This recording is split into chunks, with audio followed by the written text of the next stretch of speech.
Hey, Joe Gilder here. I want to talk to you about something that came up recently in one of the mix critiques I was doing for my VIP members.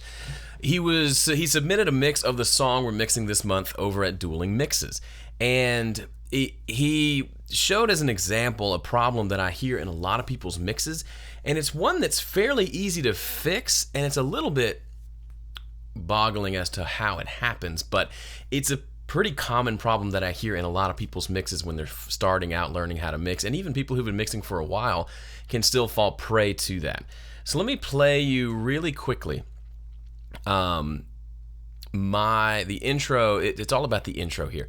Let me just play you really quickly my intro until the full band comes in, and then I'll talk about the problem and how we fix it.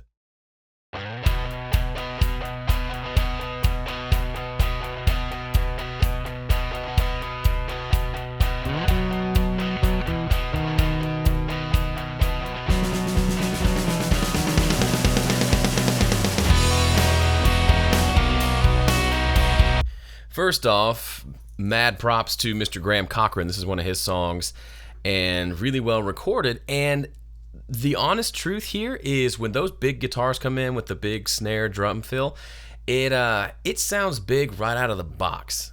So what a lot of people end up doing is they mess that up. And they do too much, and they cause this problem. So what's the problem? The problem is essentially they leave things too loud in the beginning for the intro, so that when the big hit is supposed to come in, it leaves you kind of wanting more. So in essence, the intro's too loud, and so when the full band comes in, it's at roughly the same volume. So roughly what the mix when I was doing the critique sounded like was something like this. I'm going to ride the fader here. You'll get the idea.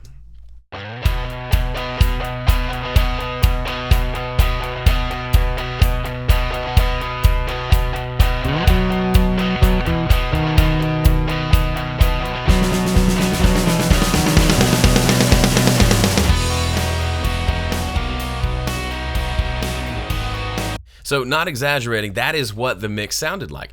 And I've heard so many songs that have this nice intro that's obviously building towards something, and then when that something happens, it's a bit of a letdown. You've already hit kind of the ceiling and there's no extra room for more energy to happen. So the solution is not compression. The solution is not really even automation. The solution is to turn things down in the quieter parts so that the loud stuff can come through. A couple ways I've done that. I had a couple of bass tracks. I muted one. I muted the room track.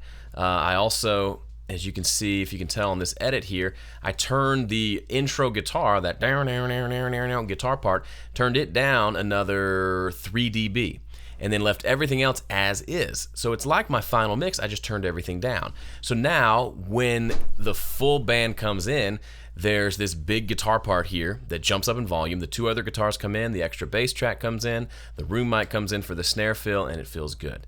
Now, one culprit that may cause you to have this problem I'm talking about is if you use just way too much compression. If you do, then yes, because the compression has makeup gain, when you get to the quieter part of the mix, it's going to be louder than the louder parts. Now, compression can be great, but if you're using too much, that's the problem you're going to have.